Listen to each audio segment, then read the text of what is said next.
बिस्मिल्लाहिर्रहमानिर्रहीम अस्सलाम वालेकुम नाज़रीन। Program voice with KTN news सां गॾु आहियां लैला निसार ऐं अॼु जो प्रोग्राम में तमामु अहम थियण वारो आहे।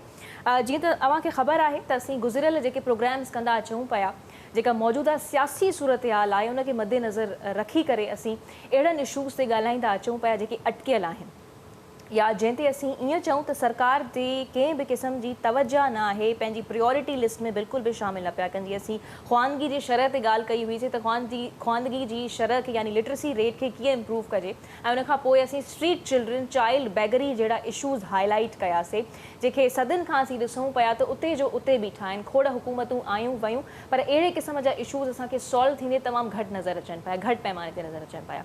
सो बहरहाल सरकार त असांखे पंहिंजी अदम एतमाद वारनि ॻाल्हियुनि में मसरूफ़ नज़र अचे पई। ठीकु आहे, इहे ॻाल्हियूं बि ज़रूरी आहिनि पर अगेन कुझु अहिड़ा मसइला आहिनि जेके उते जो उते अटकियल आहिनि, कंहिं क़िस्म जी तवजा न पई ॾिनी वञे। सो सियासी सूरत हाल ते बि असीं डिस्कशन कंदासीं। जीअं त असां सां जेके मौज़ज़ महिमान आहिनि उन्हनि मां हिकिड़ो महिमान जेको आहे असांजो पॉलिटिशियन बि आहे, यकीन उनखे कंहिं तारीफ़ जी ज़रूरत न आहे, तव्हां ॾिसी करे सुञाणे वेंदा। उन्हनि खां असीं सियासी सूरत हाल बाबति बि पुछंदासीं त जेके हीअ सियासी जमातूं आहिनि इहे वाक़ई में आवाम जे लाइ विढ़ंदियूं आहिनि या पंहिंजी कुर्सियुनि जे लाइ विढ़नि पियूं। सो अॼु प्रोग्राम में असीं ॻाल्हि कंदासीं त ज़हनी सिहत जेको आहे गुरबत, महांगाई ऐं बेरोज़गारी जे सबबु केतिरे हद ताईं मुतासिर थिए थी ऐं ज़हनी सिहत सां विढ़ण जे लाइ या जेके मसइला हुजनि था उन्हनि सां कॉम्बैट करण जे लाइ सिंध सरकार सूबाई लेवल ते हिकु अथॉरिटी बि ठाही आहे जंहिंखे असीं सिंध मेंटल हेल्थ अथॉरिटी जो नालो ॾियूं था। उन जा कुझु उहे बि सम्झंदासीं त उन वटि कहिड़ा इख़्तियार आहिनि जंहिंमें ज़हनी सिहत जा मामला अचनि पिया त सिंध मेंटल हेल्थ अथॉरिटी छा करे सघे पई, छा उहो ख़ुदि मुख़्तियार आहे, कहिड़े क़िस्म जा एक्शन जेको आहे उहे वठी सघे पई। साइकियाट्री वार्ड्स ते बि असांखे ॻाल्हाइण जी सख़्तु ज़रूरत आहे त छा हर सूबे ज़िले में हर अस्पताल में जेके टीचिंग हॉस्पिटल्स हुजनि थियूं उन में साइकियाट्रिक वार्ड्स जेके आहिनि उहे आहिनि या न, जेकॾहिं न आहिनि त उनजे पोयां छा सबबु बणिजनि था। ऐं इन खां अलावा सिंध मेंटल हेल्थ अथॉरिटी कुझु नंबर्स असां सां जेके आहिनि स्टैटिस्टिक्स जेको आहे कुझु शेयर कया आहिनि त 40% सिंध जो आवाम डिप्रेशन में आहे, 25% माण्हुनि में ख़ुदकशी जो रुझान जेको आहे उहो ग़ालिब नज़र अचे थो। मूंखे थर पार्कर जी बि सिचुएशन अवांजे आॾो ई आहे त उते छा सूरत हाल रही आहे गुज़िरियल खोड़ अरसे खां। ऐं सिंध मेंटल हेल्थ अथॉरिटी कुझु इदारनि जी सहकार सां सिंध जे शहरी ऐं ॿहराड़ी वारे इलाक़नि में हिकु मुतालो बि कयो जंहिंमें आम माण्हुनि में दबाव, डिप्रेशन, ख़ुदकशी जे रुझान जी आला सतह ज़ाहिर कई वई आहे। सो इन बाबति बि असांखे डिस्कशन करिणो आहे। सो पंहिंजे महिमान जो तारुफ़ कराईंदी हलां पई। मूंखे स्टूडियोज़ में बि ज़बरदस्त महिमान जॉइन कयो आहे। डॉक्टर करीम ख्वाजा, सेनेटर डॉक्टर करीम ख्वाजा जेके पीपल्स पार्टी सां ताल्लुक़ रखनि था, उन सां गॾोगॾु ही chairman of Sindh mental health authority. Doctor साहब, thank you so much for joining us. तव्हां वरी टाइम खां पोइ स्टूडियोज़ में असांखे नज़र आया आहियो। अलाह साईं तव्हांखे सिहत ॾे, छो त विच में तव्हांजी तबियत बि सही न हुई। ऐं ॿिए तरफ़ तव्हांखे वेठल नज़र ईंदा डॉक्टर हैदर नक़वी जेके सीनियर मेंटल हेल्थ रिसर्चर आहिनि, प्रोफेसर आहिनि and he heads department of psychiatry at Dow university hospital. So thank you doctor साहब for joining us, thank you for taking the time out. Let's begin the discussion with you doctor Karim.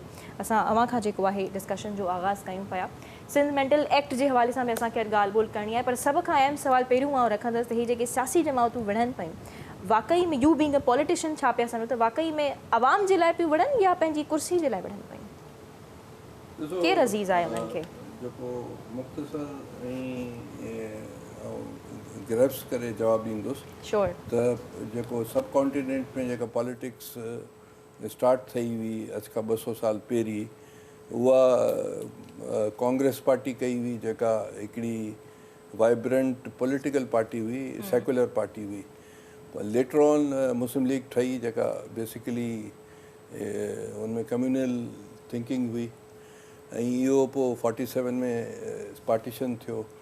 Partition खां पोइ जेको आहे सो कांग्रेस इलाही vibrant हुई, उते जेको आहे सो कॉन्स्टिट्यूशन ठही वियो, उते ब्यूरोक्रेसी या ॿियनि हलकनि जी हली कान, हिते असां वटि उबतड़ हो छा जो मुस्लिम लीग एतिरी स्ट्रॉन्ग पार्टी कान हुई पार्टीशन खां पहिरीं ऐं पोइ बि।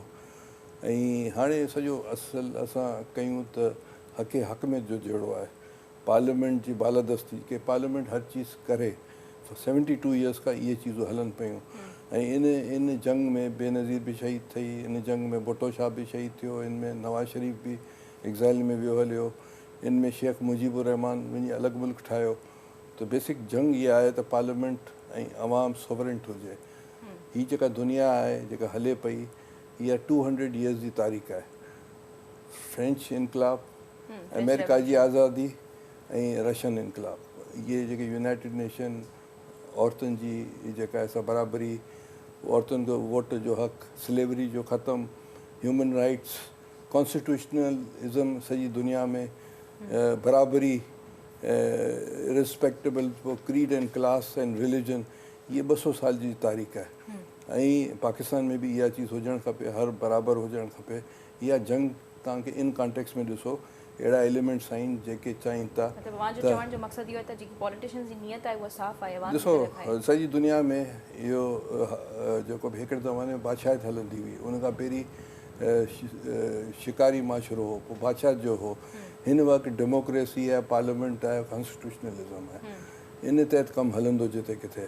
ऐं जेकॾहिं डिक्टेटरशिप, फ़ौज या ब्यूरोक्रेसी या ॿी का सिस्टम आहे उहो कोन हलंदो। इहे जेको बादशाहत बि ख़तमु थियणु पियूं सॼी दुनिया में। त वी मस तव्हां त यंग आहियो ऐं यंगस्टर्स खे ॾिसणु खपे त दुनिया जहिड़े नमूने हले पई, डिस्क्रिमिनेशन सां पाक, बराबरी जी बुनियाद ते, जेंडर जी डिस्क्रिमिनेशन न हुजे, रिलीजियस बुनियाद ते इहो इंटॉलरेंस न हुजे, इहा आहे अॼु जी दुनिया। असांखे इहा चीज़ ॾिसणी आहे। पॉलिटिकल पार्टीज़ बि इहे ॾिसनि पियूं। हाणे उन में इहो आहे त पॉलिटिकल पार्टीज़ डिलीवर करण जी कोशिशि कई आहे। अॼु आख़िरी चीज़, अॼु जेको कुझु असांखे मिले पियो, थोरी पार्लियामेंट मिले पई, थोरी ह्यूमन राइट्स मिले पियो, थोरो प्रेस जी आज़ादी मिले पई, इन में 72 साल में हज़ारे माण्हू जेलनि में विया आहिनि, हज़ारे माण्हू शहीद थिया आहिनि, जंहिंमें बेनज़ीर बि आहे, भुट्टो शहीद बि आहे, ॿिया हज़ारे माण्हू, ऐं उन में जेको आहे सो मिसिंग पर्सन बि आहिनि। इहो जेको कुझु थोरो घणो मिलियो इन्हनि जी क़ुर्बानी जे करे मिलियो आहे। अञा ख्वाबु पूरो कोन थियो आहे। त इहो जेको इंसानी तारीख़ जो ख्वाबु आहे, उन जे लाइ जदोजहद हले पई। ठीकु आहे, जदोजहद कनि पिया, पर जेके ही एग्ज़िस्टिंग मसइला आहिनि जंहिंमें महांगाई आहे, गुरबत आहे, बेरोज़गारी आहे, त इन सां असीं इहो बि ॾिसूं पिया त अवाम जी ज़हनी सिहत बि वॾे पैमाने ताईं मुतासिर थिए पई। त छा हुकूमत रियासतुनि जी कॾहिं बि प्रायोरिटी लिस्ट में माण्हुनि जी या अवाम जी ज़हनी सिहत न रही आहे? ॾिसो शुरू खां वठी करे जेको GDP में जेको हेल्थ खे 1.5% मिलियो आहे, ऐं एजुकेशन खे बि लॻभॻि एतिरो ई मिलियो आहे। हेल्थ खे 0.8 खां 1.2% ऐं एजुकेशन खे 2% मिलियो हूंदो या 2.5% मिलियो हूंदो। बदकिस्मती आहे थियणी। ही सोशल सिक्योरिटी स्टेट हुजणु खपे। ही सिक्योरिटी स्टेट थी वई आहे, सभु डिफेंस ते ख़र्च थो थिए। त हाणे इहा बि हिकिड़ी सोच आहे त हाणे छा थियणु खपे, छा न थियणु खपे। ही जेको 18 अमेंडमेंट खां पोइ जेको प्रोविंसिस खे जेके एजुकेशन ऐं हेल्थ मिली वियो आहे, त कोशिशि आहे त माण्हुनि खे फ़ाइदो थिए, ऐं फ़ाइदो 100% न, कुझु त थिए पियो फ़ाइदो। अच्छा, मुंहिंजो इहो ख़्यालु आहे। ज़हनी सिहत माण्हुनि जी ज़हनी सिहत में ॾिसो न, पहिरीं हो 1912 जो एक्ट हो, जॾहिं 2010 में ही आयो, छा आयो 18 अमेंडमेंट आयो, त हर सूबे खे मेंटल एक्ट आणणो हो। सिंध सूबे जी असेंबली खे क्रेडिट वञे थो, सभ खां पहिरीं 2013 में उहो एक्ट खणी आई। पंजाब लेटर ऑन खणी आया 2-4 सालनि खां पोइ, KP वारा उनखां पोइ वठी आया, बलोचिस्तान वारा उनखां पोइ वठी आया। ठीकु आहे, लेजिस्लेशन त आहे पर उन ते अमल। अच्छा, पोइ जेको इहो जेको अथॉरिटी जेका ठही 2017 में, ऐं पाण साइकेट्रिस्ट आहियां, इन करे मूंखे ठाहियो वियो। अच्छा, हाणे अथॉरिटी में ज़रूरु इलाही कुझु ही एडवाइज़री बॉडी आहे। असां गवर्नमेंट खे एडवाइज़ करे सघूं था, असीं पब्लिकेशन खणी आई सघूं था, असीं रिसर्च कराए सघूं था, पर असांखे अञा ताईं रिक्रूटमेंट जा पावर कोन्हनि। मिसाल असां ईअं हॉस्पिटल में विज़िट कयूं त मेंटल हेल्थ अथॉरिटी जी पावर्स थी डॉक्टर साहब ज़रूर ॻाल्हाईंदासीं, पर डॉक्टर हैदर मैं आपकी तरफ आना चाहूँगी। वही सवाल जो मैंने डॉक्टर करीम से भी पूछा कि आपको लगता है कि रियासत से, हुकूमतों से आवाम की जहनी सेहत का कोई ना कोई ताल्लुक ज़रूर है? जी जी, हुकूमत की ओवरऑल रिस्पॉन्सिबिलिटी है। जहनी सेहत का हमें समझने की ज़रूरत है कि मुख्तलिफ सेक्टर ऑफ सोसाइटी जब एक साथ काम करते हैं तो जहनी सेहत बेहतर होगी। इसमें मीडिया है, हेल्थ केयर सिस्टम है, गवर्नमेंट है। गवर्नमेंट की एक अथॉरिटी पोजीशन होती है, गवर्नमेंट रूल्स बनाती है, इन्फोर्स करती है, बेंचमार्क सेट करती है, उसके बाद से सोसाइटी फंक्शन करती है। जैसे सिंध मेंटल अथॉरिटी एक पार्लियामेंट के थ्रू रेगुलेटरी अथॉरिटी है जो कि प्रैक्टिसेस को, रजिस्ट्रेशन को, रिसर्च को, एडवोकेसी, पॉलिसी मैटर्स को आइडेंटिफाई करके उस पर बात करती है। सिंध मेंटल जैसे सुसाइड का थर में और सिंध में इंसिडेंट्स बढ़ रहा था, रेट ज़्यादा थे, तो इसको सिस्टमेटिकली आपने तो थर्ड पार्कर में काम भी किया, इस हवाले से क्या दिखा आपने वहाँ? उसमें जो सुसाइड के रेट्स हैं, एक तो ये समझें कि पाकिस्तान रिपोर्टिंग कंट्री नहीं है, सुसाइड की स्टेटिस्टिक्स WHO को सबमिट होती है, डाटा की किल्लत है हाँ, उस लेकिन हवाले से। ज़िया साहब के ज़माने से हम चूँकि वो इस्लामाइजेशन हुई थी तो हम ये कंफर्टेबल नहीं थे कि हम, हालांकि सऊदी अरब, ईरान, बहुत से मुल्क डेटा देते हैं, इस्लामिक मुल्क देते हैं, हमारे यहाँ वो सिस्टमेटिक सर्विलेंस सिस्टम नहीं है। फिर जैसे सही कह रहे थे 1912 का यूनिवर्सिटी एक्ट है, उसमें सुसाइड क्राइम है, FIR रजिस्टर होती है, तो उस पर डेटा कलेक्ट नहीं होता। तो systematically Sindh mental health authority ने जहाँ जहाँ फ्लैश पॉइंट्स थे, तो पूरे सिंध गवर्नमेंट का डेटा जो सिस्टमेटिकली रजिस्टर होता है उसको कलेक्ट किया, एक साइकोलॉजिकल ऑटोप्सी उसे कहते हैं, जो मर गया सुसाइड के थ्रू, उसको फिर बैक एंड पे स्टडी किया जाता है। साइकोलॉजिकल ऑटोप्सी क्या है, अगर आप आसान लफ्जों में हमारी आवाम के लिए, देखने वालों के लिए? हाँ, वैसे फिजिकल ऑटोप्सी टर्म वहीं से निकला। फिजिकल ऑटोप्सी में बॉडी में कॉज ऑफ डेथ डिटरमिन करते हैं, जिसमें लैब टेस्ट हैं, इन्वेस्टिगेशंस हैं। साइकोलॉजिकल ऑटोप्सी में वो सर्कमस्टेंसेस देखते हैं जिसकी वजह से आदमी ने सुसाइड किया है। अब उसमें बहुत सी हैं, यंग लोगों के अलग मसले हैं, शादियों के मसले हैं, एजुकेशन के इश्यूज़ हैं, चैलेंजेस हैं, फाइनेंशियल इकनॉमिक डिफ़िकल्टीज़ हैं, फिर कॉन्फ्लिक्ट्स हैं, पेरेंटिंग के इशू है जिसकी वजह से नौजवान डिप्रेशन की तरफ जा रहे हैं। डिप्रेशन एक मेजर वजह है। 90% जो भी सुसाइड करते हैं, जितने भी सुसाइड के केसेस हैं, 90 से 95% में आपने सुसाइड का रुझान बहुत ज़्यादा देखा, और उसके पीछे आपने यकीनन उनके असबाब पे भी काम किया होगा। क्या फैक्टर्स आपको? तो उसमें जो इंटरनेशनली भी देखा गया, हमारा डेटा वही था, यंग लोगों में सुसाइड के ट्रेंड बहुत बढ़ रहे हैं। ये थोड़ा ख़तरनाक है। उसमें रीज़न ये है कि सोसाइटी की वैल्यूज़ चेंज हो रही हैं। अब घर में कोई बैठा हुआ है, वो इंटरनेट के थ्रू US में भी देख सकता है, और बड़े शहरों में जो डेवलपमेंट टेक्नोलॉजी है, मीडिया है, वो देख तो सकता है, मगर उसके लिविंग सर्कमस्टेंसेस वैसे नहीं है। तो एहसास से महरूमी पैदा होती है, डिप्रेशन डेवलप होता है। फिर सोसाइटी की वैल्यूज़ चेंज हो रही हैं, कल्चरल प्रेफरेंसेस चेंज हो गई हैं। अब जो है अब्बा दादा किसी और तरह से चीज़ें करना चाहते हैं। सोसाइटी अब इंटरनेट के थ्रू, व्हाट्सएप के थ्रू कनेक्टेड हो गई है। वैल्यूज़ की इरोजन है, लोग अपने आप को आइडेंटिफाई नहीं करते, उसमें एलियनेशन बहुत होती है। फिर पसंद से शादी करना, पसंद से एजुकेशन करना, अपनी उससे ज़िंदगी गुजारना, तो जो सोसाइटी में तब्दीली आ रही है। घर में यानी आपको यंग लोगों में बहुत ज़्यादा रुझान नजर आ रहा है, और इंटरनेशनली भी ये देखा गया है। अच्छा, like young people get depressed और दे कमिट सुसाइड, और ये चूंकि मोस्ट प्रोडक्टिव एज है, अगर यंग लोगों में सुसाइड हो तो वो पूरी सोसाइटी के लिए एक मेजर कंसर्न है, जिसमें जैसा आपने कहा कि गवर्नमेंट की रिस्पॉन्सिबिलिटी है, मीडिया की रिस्पॉन्सिबिलिटी है, मेंटल हेल्थ प्रोफेशनल्स जो हैं उसमें अर्ली रिकग्निशन और ट्रीटमेंट है। जैसे सिंध मेंटल अथॉरिटी के थ्रू रमज़ान के बाद इंशाल्लाह community mental health program launch कर रहे हैं, जिसमें कैंप्स होंगे, रिकग्निशन होगी। अर्ली रिकग्निशन बाद जो सेंटर्स हैं, टर्शियरी केयर सेंटर्स हैं, जहाँ हॉस्पिटल हैं, उनको वहाँ रेफ़र किया जाएगा ताकि जल्दी आइडेंटिफाई करके उनको ट्रीट किया जाए। ठीक, चलें अब जो है हम ज़हनी सेहत पे तो हम वैसे भी प्रोग्राम्स करते रहते हैं, असीं कंदा रहंदा उन ते ॻाल्हि ॿोल थींदी रहंदी आहे त छा फैक्टर्स आहिनि, ज़हनी सेहत खे सही कीअं करणु खपे। सो थोरो उन जी इंसाइट्स तव्हांखे ॾींदा रहंदासीं। Sindh mental health authority doctor साहब असां वटि आहे, उहा ज़हनी सेहत जे हवाले सां मतिलबु थोरो जो कमु ॿुधायो त जीअं असांजा ॾिसंदड़ बि सम्झी सघनि, जो सुभाणे जेकॾहिं उन्हनि खे का मदद खपे पई ज़हनी सेहत जे हवाले सां, त उहे सिंध मेंटल हेल्थ अथॉरिटी खे अप्रोच करे सघनि। ॾिसो, असां जेको एडवाइस गवर्नमेंट खे कंदा आहियूं, एडवाइज़री रोल आहे, एडवाइज़री रोल आहे, उन बावजूदि असां एडवाइज़री खां बि बिनीथ विया आहियूं। मिसाल तौर ते असां हेल्पलाइन डेवलप कई आहे सिविल हॉस्पिटल कराची में, साईं जे वार्ड में, ऐं पंहिंजो JPMC में कराची में, ऐं जेको आहे सो Sir Cowasjee institute of behavioural sciences, जेके पाण गिदू बंदर चवनि था, तो इहो सॼे सिंध खे कनेक्ट कयो आहे। त बाबा सुबुह जो 9 बजे खां 5 बजे ताईं उते डॉक्टर्स, साइकोलॉजिस्ट 3 बजे ताईं तव्हांजी वेबसाइट ते 3 बजे 3 या 5 माना असां गिदू खे असां 5 करे छॾियो आहे।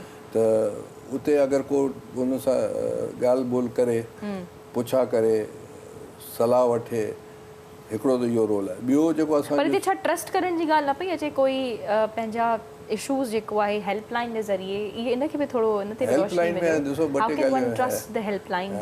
हेल्पलाइन में असां इहो हिकिड़ो पेशेंट आहे, अचे थो बाबा मूंखे हीअ प्रॉब्लम आहे, मतिलबु आउं उनजो मैकेनिज़म सम्झणु पई चाहियां त छा कीअं ट्रस्ट करे तव्हां कॉल कई वञे। असां लिमिटेड मैकेनिज़म रखियो आहे। असां उनखे चवंदा आहियूं बाबा छा आहे, तूं किथे आहीं, किथे उहो माई या मर्द आहे, उनखे असां चवंदा आहियूं त बाबा फलाणो जेको सो तव्हांजे मिसाल जे तौर ते को सखर में आहे, सखर में टेलीफोन थो अचे या लाड़काणे में अचे थो, त असीं सजेस्ट कंदा आहियूं त सखर में सिविल हॉस्पिटल में साइकेट्री वार्ड आहे, तव्हां वञी उन सां मिलो, गवर्नमेंट जा साइकेट्रिस्ट आहिनि। या जेको आहे सो लाड़काणे में अचे थो, कराची मां अगरि टेलीफोन अचे थो, कराची में असांजा गवर्नमेंट जा 4-5 वार्ड्स आहिनि असां गवर्नमेंट खे प्रमोट पिया कयूं पब्लिक सेक्टर सही आहे हा अहिड़े नमूने मिसाल जे तौर ते थर मां टेलीफोन अचे थो थर में हिकिड़ो वार्ड आहे असांजो असां हुनखे कोशिशि करे रेफर कंदा आहियूं उन साइकेट्रिस्टनि खे टेलीफोन ते असां हुनखे छा ॿुधायूं त फलाणी मेडिसिन खा विच इज़ अ क्राइम जेसिताईं माण्हू ॾिसे न तेसिताईं नथो करे सघे असां लोकल इहो कोशिशि कंदा आहियूं त उन्हनि खे असां सजेस्ट कयूं त बाबा तूं हाणे जो हाणे हिते वञ या सुभाणे हिते वञ इन खां वधीक असीं कोन कंदा आहियूं ठीकु आहे ऐं ॿुधंदा आहियूं ऐं ॿुधी करे उनखे इहे चीज़ूं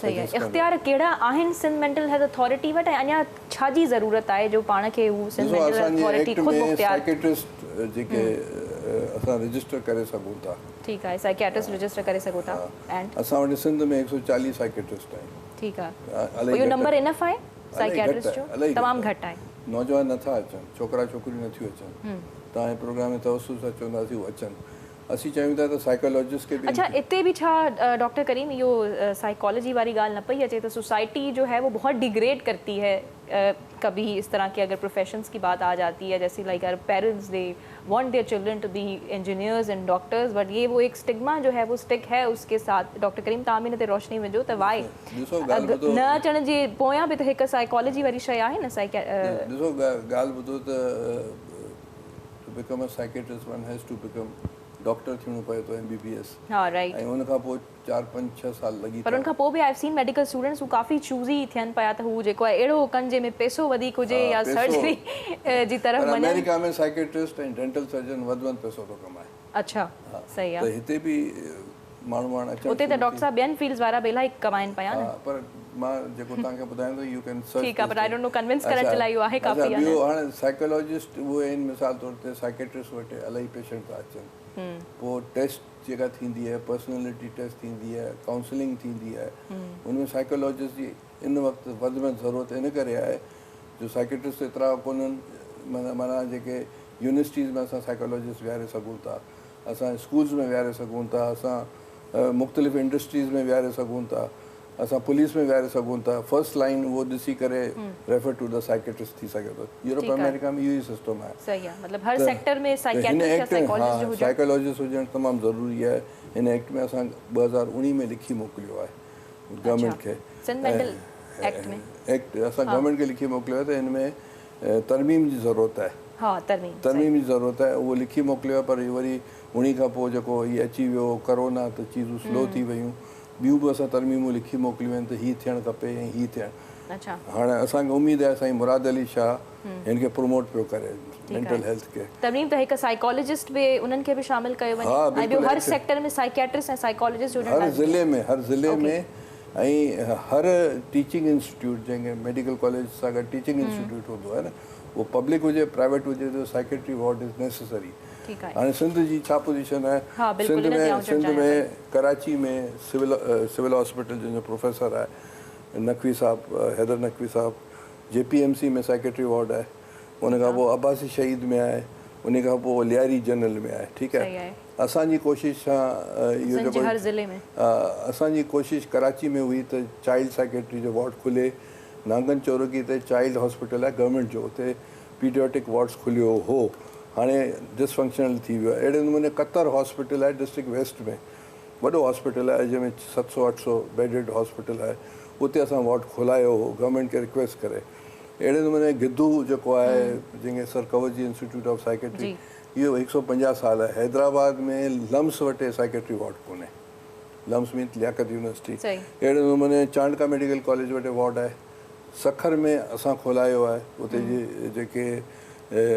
जेके असांजा MNA हिकिड़ी डॉक्टर शोभा या साईं ख़ुशी शाह इन्हनि वॾी महिनत कई 29 to 30 डिस्ट्रिक्ट्स में त नाहे हाणे आउं डिवीजन जी ॻाल्हि थो कयां न Nawabshah medical college don't have the psychiatry ward उते असां लॻा पिया आहियूं मैडम हज़रा खे रिक्वेस्ट कई आहे हुनजो हल्को बि नवाब शाह जे लाइ त विच में खोड़ ॻाल्हियूं बि थियूं त उते साइकियाट्रिक वार्ड्स जेके उहे खुलण वारा आहिनि बाक़ाइदा उन्हनि ते कमु थिए ख़ुदा करे खुली वञे अञा ताईं कोन खुलिया आहिनि अॼु ताईं कोन खुलिया पर खुली वेंदा डॉक्टर हज़रा तमामु डैशिंग ऐं सुठी ख़ातून आहे बिल्कुलु खोलींदी ऐं मिनिस्टर बि आहे मीरपुर ख़ास में कोन्हे अच्छा खैरपुर में वार्ड आहे मेडिकल कॉलेज आहे वार्ड बि आहे अच्छा डॉक्टर साहब हिते आई एम सॉरी ऐं आख़िरी इज़ पंहिंजो मिठी में साइकेट्री वार्ड आहे हूअं ई असां जॾहिं सरकारी अस्पतालनि खां खोड़ माण्हू जेके आहिनि डॉक्टर साहिब वञण खां कतराईंदा आहिनि तो छा जॾहिं साइकेट्री वार्ड्स खुलंदा त हू ओतिरे क़िस्म सां सही सां हॉस्पिटल जी इंतज़ामिया मैनेज करे सघंदी? हाणे उन ऑलरेडी हालत असांजे जो साम्हूं जवाब आहे। है हेदर नकवी कैन गिव अच्छा, Heather Naqvi can give better. लेकिन अव्हां बि पीपल्स पार्टी खां तालुक रखो पिया, एडवाइजरी रोल आहे तव्हांजो बि अॻिते उन करे पहुचाए सघो इन था। करे जो असांजो बिलीव इहो आहे Peoples Party centre to the left party आहे ऐं पब्लिक जी ॻाल्हि थी करे। पब्लिक सेक्टर माना मुफ़्त में ठीकु आहे, थींदो न। NICVD ते नज़र अची वियो, पर पोइ बि खोड़ माण्हुनि जूं शिकायतूं ईंदियूं रहनि थियूं। मतिलबु पब्लिक सेक्टर मीन्स तव्हां मेडिसिन फ्री में ॾींदो, फ्री में ॾिसंदो। जेकॾहिं उहो प्राइवेट सेक्टर जे कंहिं बि हॉस्पिटल में नाला कोन थो वठां त हुनखे फी 1000, 1500, 2000 ॾियणी पवंदी। 1500 खां मथे आहे मुंहिंजे ख्याल में। मतिलबु हिकिड़ी ॻाल्हि थो हा कयां। जी जी। ऐं उन खां पोइ अगरि उहो मेडिसिन वठण ते आया 21 डेज़ लाइ कम से कम त उहो मेडिसिन जी कॉस्ट बि 5-7 हज़ार 8 हज़ार हा थी वेंदी। बिल्कुलु। गवर्नमेंट सेक्टर फ्री में ॾिसंदो ऐं फ्री में मेडिसिन ॾींदो। पर फ्री जो मतिलबु जेको आहे उतां जी फैसिलिटीज़ जी जेकॾहिं ॻाल्हि कजे, फैसिलिटीज़ की अगर बात करें, क्योंकि वैसे ही बहुत हमारे यहाँ जो तबका है कतराता है सरकारी अस्पतालों में जाने के लिए। हमने तो सिविल हॉस्पिटल में खुद देखा है कि बेड्स नहीं होती हैं, मरीज़ों को रखने की जगह नहीं होती है। तो जब साइकियाट्रिक वार्ड आ जाएंगे तो क्या ये हॉस्पिटल की इंतज़ामिया मैनेज कर पाएगी? We should begin with hope. We're in exciting times. जैसे अभी सही ने बात की, 30 साल पहले ये हाल था। जो गिद्दू सरकवाजी सेंटर है वहाँ पे टिकट लिया जाता था और फिर लोग मरीज़ों को देखते थे जो कि जेल में बंद होते थे, ऑलमोस्ट जू की तरह से। तो जो मेंटल हेल्थ का स्टिग्मा है, तो 25 से 30 साल में बहुत मेजर ट्रांसफॉर्मेशन आई है। और उसमें गवर्नमेंट ने भी किया है, सिविल सोसाइटी ने किया है, मीडिया का बड़ा मेजर रोल है कि मीडिया उन इश्यूज़ को हाईलाइट करता है, लोगों में अवेयरनेस आती है। और अब तो ट्रांसजेंडर्स को भी इंक्लूड किया जा रहा है, उनके भी अलग से वार्ड्स का भी कहा जा रहा है। जितनी जहनी बीमारी हैं तो उसमें क्वालिटी ऑफ केयर है। मेन चीज़ आपने सही पॉइंट आउट किया, स्टिग्मा है, एक मनफी रुझान है। किसी की टांग टूटी हुई हो तो वो ऑर्थोपेडिक्स में जाके दिखाने में नहीं शर्माता, लेकिन अगर मेंटली ब्रोकन है, डिप्रेशन है, एंजाइटी है, डिफिकल्टीज हैं, तो स्टिग्मा, जैसे सुसाइड की है जो आपने बात की, उसमें कॉन्फिडेंशियलिटी रखी जाती है, उसका नाम सीगा राज में रखा जाता है, हेल्प दी जाती है, उसके करीब आइडेंटिफाई किया जाता है। तो सिंध मेंटल अथॉरिटी की हेल्पलाइंस हैं, वो डेटाबेस भी बनाती हैं जहाँ से फ़ोन आ रही होती है, उसके करीब जो जनरल डॉक्टर्स हैं या एक्सपर्ट्स हैं उनके एड्रेसेस होते हैं और सीगा राज में रख के उनको गाइड किया जाता है कि उनके पास आएँ। एक चैलेंज है कि जो चेंजेस आ रही हैं, जैसे मैंने कुछ अर्से पहले एक प्राइवेट हॉस्पिटल में काम किया था, मेरी ट्रेनिंग वहाँ की थी। तो उस प्राइवेट में जिस तरह से काम होता है, अब हम पब्लिक सर्विस उसमें काम कर रहे हैं जिसमें कर्टिसी के साथ, ग्रेटिट्यूड के साथ, रिस्पेक्ट के साथ, ऑनर के साथ मरीज़ को देखा जाता है। फैसिलिटीज़ में अच्छी फंडिंग है, गवर्नमेंट की अच्छी फंडिंग है, सपोर्ट किया जाता है। कहाँ की आप बात करें? मैं पब्लिक सेक्टर हॉस्पिटल्स की बात कर रहा हूँ। उसकी रनिंग से रिलेटेड कोऑर्डिनेशन की ज़रूरत है। मेन अभी जो हमें आगे काम करना है वो प्रिवेंशन में काम करना है। होता यह है कि जब अर्ली डायग्नोसिस हो और ट्रीटमेंट हो तो वो इजी होता है। केस को अगर इग्नोर किया जाए, रिसर्च से सामने आया है कि डिप्रेशन का मरीज़ जो है 2.5 से 3 साल ले लेता है। साइकोसिस का जो मरीज़ है जिसमें ऑडिटरी हेलुसिनेशंस हैं या चीज़ें नज़र आती हैं, कैसे करें हम खुद को? ये अवेयरनेस, लोगों में अवेयरनेस फैलाने की ज़रूरत है। यकीनन प्रोग्राम देखा जाएगा तो आप अगर थोड़ा सा इसमें शामिल कर लें कि हाउ टू आइडेंटिफाई वन तो जो कॉमन साइकेट्रिक इलनेस है उसमें डिप्रेशन है। डिप्रेशन में एहसास से मायूसी होता है, मूड लो रहता है, चीज़ों में दिल नहीं लगता, कहीं काम कर रहा हो या स्टूडेंट है वो पढ़ाई में नहीं प्रोग्रेस होता, लोग कहते हैं सुस्त है, निकम्मा है।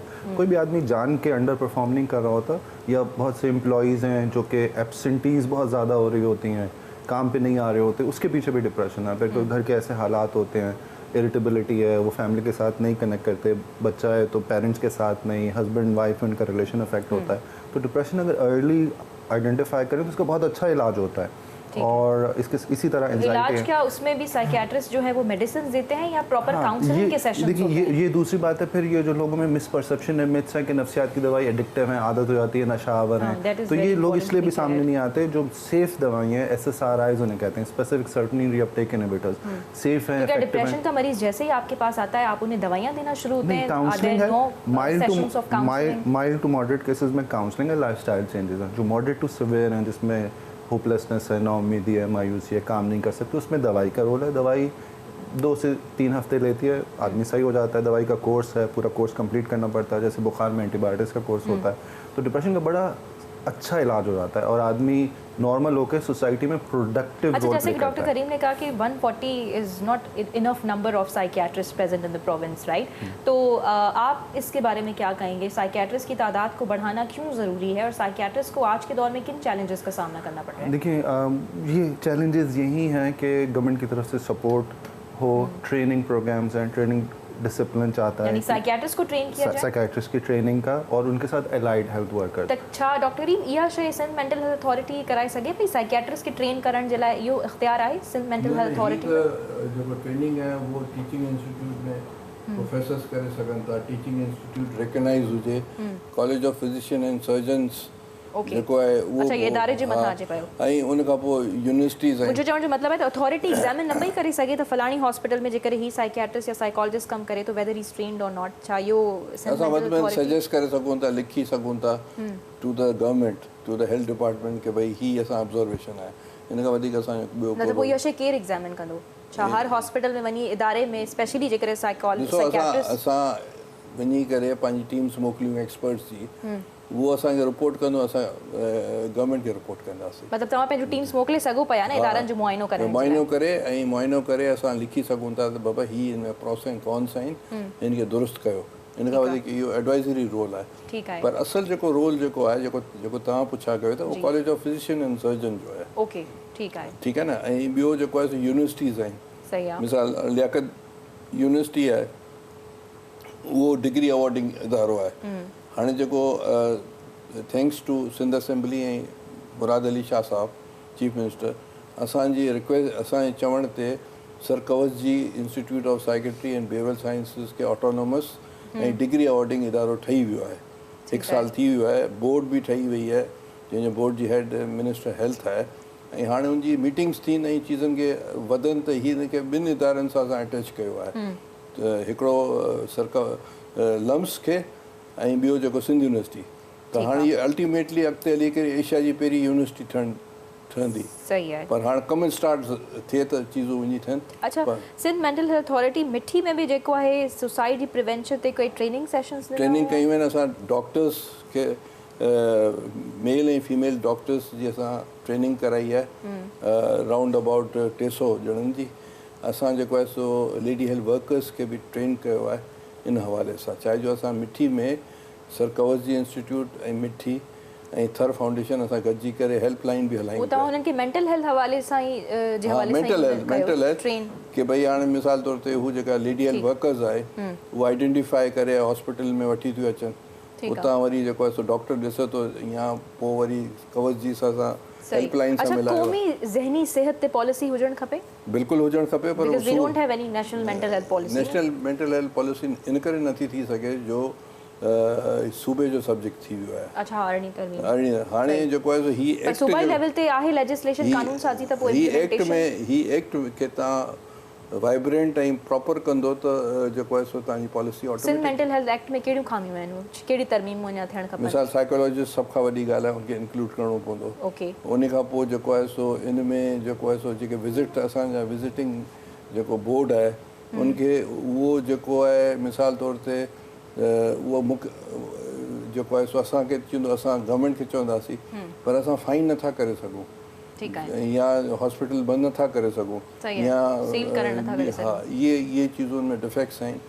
अच्छा, इन इख्तियार जी ज़रूरत आहे, इन सां को असर पइजी सघे थो? इन सां असराइती थी सघे? सभु चीज़ूं जेके असांजा साइकेट्रिस्ट सीनियर हुआ, जंहिंमें प्रोफेसर हारून अहमद वारा, हैदर नकवी वारा, या ॿिया जेके सीनियर दोस्त आहिनि, उन्हनि असांखे 2019 में चयो, असां हिकिड़ी गजाणी कई हुई, चइजे सिंध जा 100-125 साइकेट्रिस्ट आया हुआ। उहो लिखी करे असां गवर्नमेंट खे 2019 में ई लिखी छॾियोसीं त बाबा ही चीज़ूं जेके तब्दील थियणु खपनि। ऐं जेको आहे उहो कैबिनेट में बि आई, पोइ डिफर थी वई हुई बिकॉज ही कोरोना जे करे। हाणे वरी अच्छा, साइकोलॉजिस्ट खे शामिल करण वारी ॻाल्हि बि त तव्हां काफ़ी अरसे खां कंदा ईंदा हूंदव, उन ते छो अमल न पियो थिए? त उहो त हिन मां त साफ़ ज़ाहिर थिए पियो त हे शयूं हुकूमत जी तवजा में न आहिनि। न, असां त लिखी ॾिनो आहे न, असां गवर्नमेंट खे चयो आहे त बाबा ॾिसो, जेको मिसाल जे तौर ते हीअं जेल में या जेको आहे जेल में आहिनि प्रिज़नर्स, असां वटि 1500 फ्रॉम लोअर जुडिशरी, सिविल जज खां हाई कोर्ट जे जज ताईं, प्रोसिक्यूटर्स खे, जेलर्स खे, जेलर्स जी जेको सो अमले खे, एडुकेशन खे, ऐं हेल्थ में जेको डॉक्टर्स आहिनि उन्हनि खे इन्हनि सभिनी खे ट्रेन करिणो आहे। नेचुरली हुनमें साइकेट्रिस्ट कोन कंदा जेसि ताईं साइकोलॉजिस्ट सां बि न ईंदा। त हीअ हॉलिस्टिक अप्रोच आहे। ऐं ॿी ॻाल्हि इहा आहे, इहा इन जी रीज़ननि करे वधी वई आहे त जेको सॼी दुनिया में कोरोना खां पोइ मेंटल इश्यूज़ वधी विया आहिनि। बिल्कुल उनमें खोड़ शयूं हुजनि, डोमेस्टिक वायलेंस जा केसेस भी वधी विया। डॉक्टर साहब आखिर में जो है मैं काउंसलिंग के हवाले से आपसे पूछना चाहूँगी, यूनिवर्सिटीज़ स्कूल्स हमारे पास नहीं है साइकियाट्रिस्ट या साइकोलॉजिस्ट जो कि बच्चों की काउंसलिंग कर सके। हाँ बिल्कुल, उसमें देखिए मेन चीज़ जी एग्जैक्टली हेल्थ पॉलिसी और रिसोर्स एलोकेशन मेजर इशू है। जैसे गवर्नमेंट जब किस चीज़ पर डिसाइड करती है, जैसे कोविड आ गया उसमें वैक्सीनेशन है या रिहेबिलिटेशन है, तो वो डिसीजंस लेके रिसोर्स एलोकेशन में वो काम हो जाता है। अब ये समझने की ज़रूरत है कोविड के बाद बहुत सी डेथ्स हुई हैं, हर एक कोई दूसरी फैमिली को जानता है जिसकी डेथ है। एक ब्रीवमेंट की, ग्रीफ की, डिप्रेशन की एक सुनामी आने वाली है। जैसे मेंटल अथॉरिटी और मुख्तलिफ यूनिवर्सिटीज़ ने मिल के काम किया, उसमें 40% डिप्रेशन है, यानी समझे 50%, 10 में से 4-5 लोगों को, हाँ 25% लोगों में सुसाइडल आइडिएशन है। सो मीडिया का इसमें ये रोल है कि अगर उसकी आगाहियत अवेयरनेस बढ़ती है तो उससे रिलेटेड रिसोर्स एलोकेशन है। मीडिया जो हमारे साथ बैठा हुआ बंदा है उस पर भी तो ये जिम्मेदारी आती है ना, हम अपने घर में जिनके साथ रह रहे हैं उन पे बड़े पैमाने मेन चीज़ है कि हमारे रवैयों को तब्दील होने की ज़रूरत है हमें इंटरपर्सनल्स के अंदर। और जो आप स्टूडेंट काउंसलिंग की बात कर रही हैं, बाय लॉ भी है कि स्कूल कॉलेजेस जहाँ एक ख़ास नंबर है, 5 से ज़्यादा स्टूडेंट्स हैं, तो बाय लॉ भी वहाँ पे एक स्टूडेंट काउंसलर होना चाहिए। तो वहाँ उसको अपॉइंट करना, उन सर्विसेज देना, उसका फॉलोअप, इसको देखने की ज़रूरत है, उसकी मॉनिटरिंग की ज़रूरत है। बहुत चीज़ों को फिक्स होने, थोड़े चैन के फिक्स थियण जी तमाम घणी ज़रूरत है। अमां ॿिन्ही महिमाननि जी वॾी महिरबानी ते अहम मौज़ू ते अमां ॻाल्हायो। नाज़रीन, दिमाग़ी सेहत के हवाले से खुलियल गुफ्तगू जो थियणु तमामु ज़रूरी आहे। इनखे चौधारी जेके दिमाग़ी सेहत जे चौधारी जेके ग़लति फ़हमियूं आहिनि त जीअं उहे दुरुस्त थी सघनि, उन ते ॻाल्हि ॿोल थी सघे, मिसकनसेप्शन्स जी तरफ़ जेको आहे अवाम असांजी न वञे, ऐं खुलियल गुफ्तगू जेको आहे तमामु ज़रूरी आहे। सो फॉरेन मेडिकल ग्रेजुएट्स यानी उहे स्टूडेंट्स जंहिंखे हितां वालिदैन हर साल लखा रुपयो उन्हनि ते ख़र्च करे उन्हनि खे ॿाहिरनि मुल्कनि में मोकिलनि था, जीअं त चाइना थी वियो या कज़ाकिस्तान जहिड़नि मुल्कनि में, त जीअं उते वञी करे उहे मेडिकल जी तालीम हासिलु कनि। पर असीं गुज़िरियल काफ़ी टाइम खां ॾिठोसीं त जॾहिं हू शागिर्द उते वञनि पिया, पंहिंजी तालीम हासिलु कनि पिया, त हुननि खे खोड़ सारनि ॾुखियाईनि जो साम्हूं बि ॾियणो पवे पियो। पर ॾुखियाईनि जो साम्हूं उन्हनि खे पंहिंजे मुल्क में ॾियणो पवे पियो, छो त PMC जेको आहे हुननि जे लाइ कुझु अहिड़ियूं पॉलिसीज़ खणी आहे जेके तमामु सख़्तु आहिनि।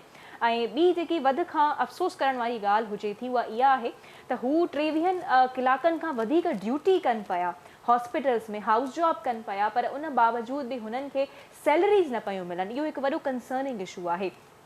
यकीनन जॾहिं हुननि जा पेरेंट्स हुननि ते लखा रुपयो जेको आहे भरनि पिया, त ज़ाहिर आहे पेरेंट्स जूं बि हुननि मां कुझु एक्सपेक्टेशन्स हूंदियूं। ऐं ॿियो ही जेको NLE जो इम्तिहान आहे, जंहिंखे लाइसेंसिंग एग्ज़ाम चयो वञे पियो, जेको मेडिकल स्टूडेंट्स खां वरितो वेंदो आहे त जीअं हू फर्दर पंहिंजी प्रॉपर प्रैक्टिस करे सघनि। सो असीं फॉरेन मेडिकल ग्रेजुएट्स खां ई ॼाणींदासीं त हू हाउस जॉब बि कनि था, उन बावजूद बि हुननि खे सैलरीज़ न पियूं मिलनि। त आख़िर मसइलो छा आहे, PMC छा पई चाहे, ऐं जेको लाइसेंसिंग एग्ज़ाम वारी ॻाल्हि आहे उन्हनि खां उहा बि असीं सम्झंदासीं। 16 मार्च ते जेको आहे फॉरेन मेडिकल ग्रेजुएट्स हड़ताल बि कयो हुयो, प्रोटेस्ट बि कयो हुयो, ऐं हीअ हिननि जो पहिरियों प्रोटेस्ट न हुयो, ही कंज़ेक्यूटिवली प्रोटेस्ट जेको आहे कंदा आया आहिनि। असीं हिननि जे लाइ प्रोग्राम्स बि कंदा आया आहियूं, हुननि जी आवाज़ उथारियो आहे, जंहिंमें PMC जो चेयरमैन बि खोड़ दफ़ा असांखे जॉइन करे चुका आहिनि, डॉक्टर अरशद तकी साहब, ऐं उन्हनि सां बि असीं जेको आहे खोड़ दफ़ा ॻाल्हि कई आहे त आख़िर छा मसइलो आहे। सो हुननि जी ॻाल्हि तव्हां असांजे गुज़िरियल प्रोग्राम्स में ज़रूरु ॿुधी पिया सघो। त हुननि जो इहो ई चवणु हुयो त क्वालिटी एजुकेशन जे हवाले सां, त जीअं हुननि जी तालीम जेको आहे मेडिकल एजुकेशन कॉम्प्रोमाइज़ न थिए, ऐं मरीज़नि खे जेकी असीं सहूलियतूं ॾियूं था उहे कॉम्प्रोमाइज़ न थियनि। इन जे करे हिननि डॉक्टर्स खे जेको आहे ट्रेन करणु तमामु ज़रूरी आहे। ट्रेन करणु त चलो ठीकु ॻाल्हि आहे, पर हीअ जेकी सैलरी वारी ॻाल्हि आहे इहा काफ़ी कंसर्निंग आहे। इनखे फॉरेन मेडिकल ग्रेजुएट्स असांखे जॉइन कयो आहे हिन वक़्तु वीडियो लिंक जे ज़रिए। मूंसां गॾु मौजूदु आहिनि डॉक्टर हसान जावेद, हिकु leading member of Pakistan foreign medical graduates जी तंज़ीम आहे, उन जा हिकु लीडिंग मेंबर आहिनि। ऐं उन सां गॾोगॾु मूंखे वीडियो लिंक ते जॉइन कयो आहे डॉक्टर इज़ा मीर, जेके पाण हिकु फॉरेन मेडिकल ग्रेजुएट आहिनि। सो डॉक्टर हसान, आपसे मैं शुरुआत करती हूँ। Thank you for taking the time out, बहुत शुक्रिया ज्वाइन करने के लिए। ये आप हमें पहले भी ज्वाइन करते रहे हैं, और क्या ये फॉरेन मेडिकल ग्रेजुएट्स का जो इशू है ये अभी भी वहीं पर अटका हुआ है? PMC क्या किसी किस्म का ताउन नहीं कर रही है? आपसे ज़रा हमें अपडेट कीजिएगा कि मसाइल क्या हैं और अभी तक बातें और मामलात कहाँ तक पहुँचे हैं। जी बहुत शुक्रिया। बिस्मिल्लाहिर्रहमानिर्रहीम। शुरू करता हूँ अल्लाह के नाम से जो बड़ा मेहरबान और नहायत रहम करने वाला है। First of all thank you so much Laila Nasir for raising the issue and the KTN news. जी जैसा कि आपने बताया कि ऑलरेडी आपसे ऑलमोस्ट 3 इंटरव्यू हो चुके हैं केटीएन न्यूज़ पे, और आप लोग हमेशा से फॉरेन मेडिकल ग्रेजुएट्स डॉक्टर्स, चाहे वो स्टूडेंट्स हो डॉक्टर्स हो, हमेशा उनके लिए आवाज़ उठाते रहे हैं। देखें पिछले कंसेक्टिव कोई 1.5 ईयर से आपके सामने प्रोटेस्ट चल रहे हैं, पीएमसी के सामने भी, इस्लामाबाद में भी आप लोगों ने देखे, पूरे पाकिस्तान में, इवन के लोकल डॉक्टर्स, क्योंकि जब भी एक रूल चेंज होता है, फॉर एग्जांपल जिस तरह पीएमडीसी से पीएमसी लाने के लिए बाकायदा it should be proper planning, लेकिन जब इन्होंने प्लानिंग के बगैर चीज़ें की, उससे हुआ ये कि जो ख़ास तौर पे जो पाकिस्तानी फॉरेन मेडिकल ग्रेजुएट्स हैं उनका बहुत ज़्यादा टाइम वेस्ट हुआ। जिस तरह से इन्होंने रिकॉग्निशन स्टार्ट कर दी यूनिवर्सिटीज़ की, कुछ यूनिवर्सिटीज़ को ब्लैक लिस्ट कर दिया। इन सब सिचुएशन में अगर कुछ वेस्ट हुआ है, किसी का डॉक्टर्स का टाइम वेस्ट हुआ है। अब देखिए मैं आपको एक छोटी सी एग्जांपल देता हूँ। यूके में भी इसी तरह वो लोग चेंज करना चाह रहे थे। यूके में एक एग्जाम लिया जाता है जिसका नाम है प्लैब, वो भी लाइसेंसिंग एग्जाम है, उसको अब वो कन्वर्ट करना चाह रहे थे यूकेएमएलई में 2019 में, देवर प्लानिंग, लेकिन उन्होंने उसमें नहीं चेंज किया, बिकॉज दे नो दैट कि उनके डॉक्टर्स भी सफर करेंगे और उनके कंट्री को भी जरूरत है। फिर उसके बाद 2021 और इसी तरह 2023 तक वो लोग चले गए हैं। लेकिन अनफॉर्चुनेटली हमारे मुल्क में जब भी कोई भी काम शुरू होता है उसको विदाउट एनी प्रॉपर प्लानिंग जो है वो उसको शुरू कर दिया जाता है, जिसकी वजह से जो नताइज हैं। अच्छा, जो ब्लैक लिस्टेड यूनिवर्सिटीज थी, यकीनन अभी भी बहुत सारी यूनिवर्सिटीज जो हैं वो ब्लैक लिस्टेड हैं जी पीएमसी की जानिब से, तो यकीनन वो स्टूडेंट सफर अलग से कर रहे होंगे। तो पीएमसी की जानिब से क्या कहा जा रहा है? क्योंकि जब लास्ट टाइम हमने डॉक्टर अरशद से बात की थी तो वो तो जो है क्वालिटी एजुकेशन की बात कर रहे थे कि ताकि हमारी क्वालिटी कॉम्प्रोमाइज ना हो। तो अभी आपको क्या जवाब आ रहा है पीएमसी की जानिब से, पीएमसी की तरफ से? लैला नासिर, अब किर्गिस्तान की जिस तरह से हम बात कर रहे थे, किर्गिस्तान की जो बहुत सारी यूनिवर्सिटीज हैं वहाँ पे जो अभी भी स्टूडेंट स्टडी कर रहे हैं, वो लोग जाहिर बात है इस चीज़ को सफ़र करेंगे जब वो आएंगे। जब ये क्वालिटी की बात करते हैं, जब इन्होंने एक एग्जाम रख दिया एनएलई कि ये एक फिल्टर है, जो डॉक्टर इसको क्रॉस करेगा फिल्टर को, तो वो एक क्वालिफाइड डॉक्टर है, इसी वजह से इन्होंने रखा। अब मैं आपको बताता हूँ, किर्गिस्तान की एक यूनिवर्सिटी के कुछ स्टूडेंट्स ने एनएलई पास किया है, एनएलई 1 भी उनका पास है, एनएलई 2 भी उनका पास है, लेकिन उनको फिर भी लाइसेंस इश्यू नहीं किया जा रहा, जस्ट बिकॉज ये चीज आपने सामने रखी अभी जो आपका प्रोटेस्ट हुआ था, आपके लीडिंग मेंबर्स ने ये बात की? जी अभी हमारा प्रोटेस्ट हुआ, हमने इनको बताया पीएमसी वालों को, हमने कहा सर देखें कि जो जिन बच्चों ने एटलीस्ट एनएलई पास कर लिया, इट मींस दैट कि आप लोगों ने उन डॉक्टर्स को फिल्टर कर लिया, उन डॉक्टर को लाइसेंस दे के उनको प्रैक्टिस का हिस्सा बनाए। एनएलई आपने रखा ही इसीलिए था, क्वालिटी एक डॉक्टर्स की चेक करने के लिए। जब आपने चेक कर लिया फिर आया। और क्या जो एनएलई एग्जाम का जो स्टेप 1 था उसमें passing ratio foreign medical graduates का कम था? देखिए एनएलई 1 जो है उसमें जो फर्स्ट अटेम्प्ट हुई थी उसमें 79% था, लेकिन जो एनएलई 2 हुआ, एनएलई 2 में आप देखें 6.9%, और and they were saying that कि जो फॉरेन के यूनिवर्सिटीज हैं, चाइनीज यूनिवर्सिटीज, उनका स्टैंडर्ड इतना अच्छा नहीं है। लेकिन unfortunately this is just a theory, this is not the practical. लेकिन अगर आप प्रैक्टिकल बैकग्राउंड पे जाएं तो रिमेंबर दैट कि हम लोगों ने अभी तक वैक्सीनेशन चाइना से लिया, हमने चाइना को वैक्सीनेशन नहीं दी। इन्होंने थ्योरी तो पेश कर दी है कि चाइनीज जो यूनिवर्सिटीज हैं उनका स्टैंडर्ड इतना अच्छा नहीं है, ये वो, ठीक है, थ्योरी में ये चीजें अच्छी लगती हैं, लेकिन practically this is not the possible. हमने अभी तक जितना भी वैक्सीनेशन ईच एंड एवरीथिंग वो चाइना से ली है, और ये उन्हीं डॉक्टर्स ने रेडी की है। सही है, तो यानी जो स्टैंडर्ड पे बात की जा रही है वो वजह नहीं समझते हैं आप। तो अभी मसले आपके हल हुए? अभी मुझे जरा प्रोटेस्ट की थोड़ी डिटेल्स दीजिएगा कि जब आप डॉक्टर फैसल सुल्तान से आपके कुछ लीडिंग मेंबर्स मिले थे तो कौन से मसाइल आपके हल हो चुके हैं अब तक? अच्छा, इसमें ना एनएलई 2 के मसाइल थे। एनएलई 2 में ये होता है कि एक वाइवा टाइप एग्जाम होता है जिसको आप कहते हैं प्रैक्टिकल, ठीक है। उसमें अब कम से कम 20 स्टेशन होते हैं। उसमें हो ये रहा था कि ऑलरेडी एक 70% क्राइटेरिया बहुत ज्यादा हाई पासिंग क्राइटेरिया, जो कि दुनिया के अभी तक किसी भी एग्जाम का क्राइटेरिया नहीं है। और नंबर 2, उसमें मैंडेटरी स्टेशन के नाम से एक स्टेशन रख दिया जाता था। उसका मतलब ये होता था कि अगर 20 स्टेशन है, अगर आपका एक भी स्टेशन फेल है, 19 में आपने टॉप भी किया, आपके 80% 90% मार्क्स हैं, फिर भी आप फेल कंसीडर किए जाते थे। एक तो वो मैंडेटरी स्टेशन था जो ऑलमोस्ट इशू, जो फैसल सुल्तान साहब, हमारी सबसे पहले हमारी मीटिंग हुई थी लाहौर में प्रेसिडेंट के साथ, जिन्होंने उनको ये चीज़ हमने कन्विंस करने की कोशिश की और वो काफ़ी हद तक कन्विंस भी हो गए थे। और उन्होंने कहा कि वो एनएलई 2 की जो ये सेकंड अटैम्प्ट होगी इसके बाद वो लाजमी करेंगे। उसके बाद फैसल सुल्तान साहब से हुई, जब हमने देखा कि थर्ड अटैम्प्ट डॉक्टर्स। अच्छा, एक और बात भी जो है सामने आई थी कि 400 में से जिनका 360 स्कोर था फॉरेन मेडिकल ग्रेजुएट्स का, उनको फेल कर दिया गया था। एनएलई 2 में इवन के 349 आउट ऑफ 400 ये ऑलमोस्ट 88% 87% तक मार्क्स बते हैं डॉक्टर्स के। 300 प्लस भी मार्क्स है डॉक्टर्स के, लेकिन वो फेल हो रहे थे इसी मैंडेटरी स्टेशन की वजह से। एक तो मैंडेटरी स्टेशन था, दूसरा ये था इन्होंने कहा हुआ है, इनकी पॉलिसी ये थी कि एनएलई 2 जो 3 दफा फेल कर जाएगा डॉक्टर, उसको एनएलई 1 दोबारा से देना पड़ेगा। ठीक है, वो दोबारा से 0 हो जाएगा। तो एक ये दो ऐसी चीजें थी जो हमने प्रेसिडेंट साहब से जो लाहौर में मीटिंग हुई उनको भी कहा, फैसल सुल्तान साहब से भी हमारी डेलीगेशन मिली, उनको भी बताया गया। इसके अलावा पीएमसी में 16 को देखें, हम लोग एज अ डॉक्टर हमारा भी दिल नहीं करता, हम बार बार सड़कों पे निकले, डॉक्टरी के साथ साथ हमने कोई और आपके पेरेंट्स भी बड़ी हद तक परेशान हो रहे होंगे, जाहिर सी बात है, उन्होंने आपके इतना एक जब डॉक्टर सफर कर रहा होता है, सिर्फ एक डॉक्टर नहीं सफर करता, उसके साथ जुड़ी जितनी भी फैमिलीज लोग होते हैं वो सारे के सारे सफर कर रहे हैं। बिल्कुल। अब एक और पॉइंट जो है, सवाल मैं डॉक्टर रिजा की तरफ लेके जाना चाहूंगी। डॉक्टर रिजा, आप भी एक फॉरेन मेडिकल ग्रेजुएट हैं, आपने कौन सी यूनिवर्सिटी से अपनी मेडिकल की तालीम मुकम्मल की है? अस्सलाम वालेकुम, मेरा नाम डॉक्टर इज़ा है और मैंने शिफिंग मेडिकल यूनिवर्सिटी से ग्रेजुएशन किया है। चाइना की है वो यूनिवर्सिटी? जी जी जी, चाइना की यूनिवर्सिटी है। तो क्या वहाँ पे स्टैंडर्ड ऑफ एजुकेशन अच्छा नहीं था आपकी मेडिकल यूनिवर्सिटी में? देखिए, स्टैंडर्ड ऑफ एजुकेशन तो जैसे डॉक्टर हसन ने कहा है कि ये एक थ्योरी ही है कि वहाँ का स्टैंडर्ड अच्छा नहीं है। हालांकि वहाँ चाइना की बहुत सी यूनिवर्सिटी इतने अच्छे स्टैंडर्ड हैं उनके कि वो WFME की लिस्ट में है, जो पाकिस्तान की बहुत सी यूनिवर्सिटी शामिल नहीं है जिस स्टैंडर्ड में। हमारी गवर्नमेंट की यूनिवर्सिटीज थी जिनका स्टैंडर्ड बहुत हाई था, जो पाकिस्तान की अच्छे से अच्छी यूनिवर्सिटी के मुकाबले की यूनिवर्सिटीज थी। अच्छा, तो अच्छा आपको लगता है कि कोई डिस्क्रिमिनेट किया जाता है फॉरेन मेडिकल ग्रेजुएट्स और जो यहाँ के हमारे डॉक्टर्स हैं उनके दरमियान PMC जैसे इदारों की जानिब से? जी, ये तो साफ नजर आता है कि ये बाकी बहुत। और ये मैं इसलिए आपसे सवाल कर रही हूँ क्योंकि जो हाउस जॉब होती है डॉक्टर्स की वो ऑलरेडी बहुत ज़्यादा टायरिंग होती है, यानी 20-20 घंटे से भी वो जो है तजावज़ कर जाती है। सही कह रही हूँ ना मैं, बहुत ज़्यादा लंबी ड्यूटी होती है।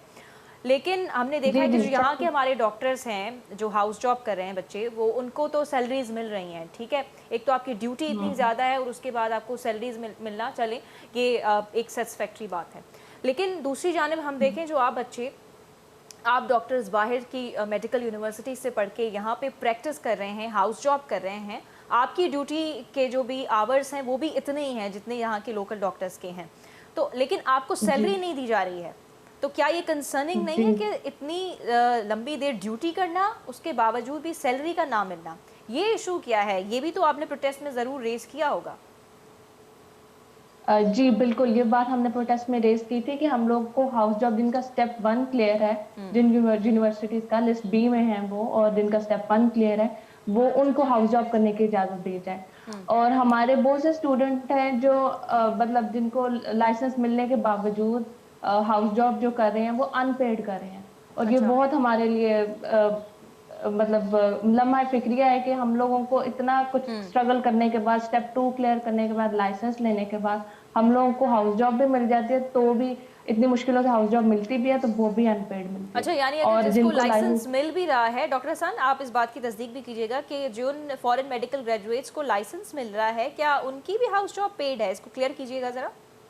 नहीं लैला नासिर, इसमें जितने भी फॉरेन मेडिकल ग्रेजुएट्स हैं वो सब के सब जो है अनपेड हाउस जॉब करते हैं, बल्कि बाकायदा नोटिफिकेशन इशू किया हुआ है। क्यों? इसके पीछे क्या वजह है? यही मामलात हैं, यही जो ब्लैक लिस्टेड यूनिवर्सिटीज हैं, या क्वालिटी एजुकेशन कॉम्प्रोमाइज होने की बातें हैं?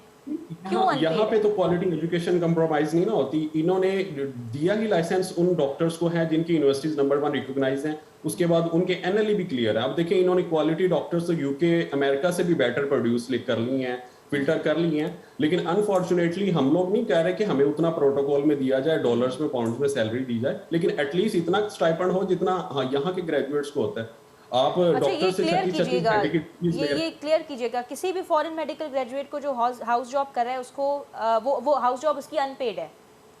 या टोटली जितने भी गवर्नमेंट के हॉस्पिटल्स हैं जितने भी उनमें कर रहे हैं, आया कि प्राइवेट में भी कर रहे हैं, तो उनको अनपेड है। 1 रुपया भी उनको, 1 पैनी भी उनको नहीं दी जाती। सही है, तो आप भी यकीनन हाउस जॉब कर रहे होंगे और आप भी अनपेड ही हैं इस वक्त, दोनों, आप डॉक्टर रिजा और डॉक्टर। लेकिन आप फिर भी मेरा ख्याल है ये काबिल तारीफ बात है कि आप लोग फिर भी जो है आपने क्योंकि अपनी तालीम मुकम्मल की और उसके बावजूद भी जो है आप वहाँ पे काम कर रहे हैं, तव्हां खे सैलरी भी न पई मिले पर उन बावजूद भी तव्हां ॿई जेको है कम कयो पे। आप दोनों का बहुत शुक्रिया कि आप जो है इस तरह से आगे आते हैं, अपने इशूज़ को रेस करते हैं, क्योंकि ये आपका राइट है।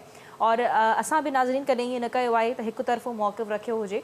असीं PMC मां बि मौक़िफ़ खे शामिल कंदा आया आहियूं, पर खोड़ दफ़ा ईअं बि थियो आहे त PMC असां सां ॻाल्हाइण जे लाइ बि इनकार करे छॾियो आहे ऐं हू चवंदा रहंदा आहिनि त असांखे जेकॾहिं प्रोग्राम में शामिल कयो त क्रॉस टॉक न हुजे, यानी स्टूडेंट्स सां असांखे गॾु न आहे विहणो। सो बहरहाल जेकॾहिं हिकु असांखे अहिड़ो मुआशिरो खपे जिते तालीम, सिहत जा मसइला या ख़ासि करे जॾहिं असांजी नौजवान इन हवाले सां नौजवान नस्ल इन हवाले इन इशूज़ जे करे परेशान पई थिए त ॾाढी कंसर्निंग ॻाल्हि आहे। इन जे करे हुननि में डिप्रेशन बि जेको आहे असांखे मिले पियो। ज़ाहिर आहे जॾहिं हू एतिरो पढ़ी पिया अचनि, हुननि जा पेरेंट्स हुननि ते पैसा भरनि पिया, त बाद में हुननि खे ख़ानदान मां बि खोड़ ॻाल्हियूं जेके आहिनि ॿुधणियूं पवंदियूं हूंदियूं त तव्हां त बाबा ॿाहिरां पढ़ी आहियो ऐं हाणे तव्हां जॾहिं नौकिरी कयो त पैसा नथा कमायो। त हिकु वॾो इहो अलमियो आहे जंहिं ते PMC जहिड़नि इदारनि खे ख़ासि तवजह ॾियण जी ज़रूरत आहे त हिन जे मसइलनि खे हल कनि। एतिरो कॉम्प्लिकेट बणाइण जी छा ज़रूरत आहे? हुननि ॿारनि जो सिर्फ़ु इहो मुतालबो आहे त जेकॾहिं सफ़ा अहिड़ी क्वालिटी जी ॻाल्हि हुजे थी त तव्हां हुननि खां कम ई छा जे लाइ करायो पिया। जेकॾहिं कमु करायो पिया, कमु करण जी ॻाल्हि अचे थी, हूअ 20 घंटनि खां मथे पंहिंजी ड्यूटी कनि पिया, त तव्हांजो इहो या हुननि जो हक़ु आहे त हुननि खे मुआवज़ो बि मिलणु खपे। ऐं सिंध मां बि जेको आहे खोड़ फॉरेन मेडिकल ग्रेजुएट सां राब्तो कयो ऐं हुननि जो सबबु अव्हांखे ॿुधाईंदी हलां त हुननि जो चवणु हुयो, मां हुननि खे प्रोग्राम जे लाइ दावत ॾिनी ऐं हुननि चयो त असीं थी थो सघे जॉइन न करे सघूं छो त असां हिकु त ॾाढा थकियल आहियूं, छो त वाक़ई में हुननि जा ड्यूटी आवर्स एतिरा वधीक आहिनि जो हू अहिड़नि क़िस्म जी एक्टिविटीज़ में बि अॻिते न पिया अची सघनि, पार्टिसिपेट नथा करे सघनि। सो बहरहाल तमामु ज़रूरी आहे त सरकार खे या PMC जहिड़नि इदारनि खे तमामु तवजह ॾियणु खपे अहिड़नि क़िस्म जे इशूज़ जी, की असांजी जेकी नौजवान नस्ल आहे उहा परेशान न थिए। सो ईंदड़ हफ़्ते इंशाल्लाह मुलाक़ात थींदी। पंहिंजो तमामु घणो ख़्यालु रखंदा, फीडबैक खां ज़रूरु आगाह कंदा। अल्लाह हाफ़िज़।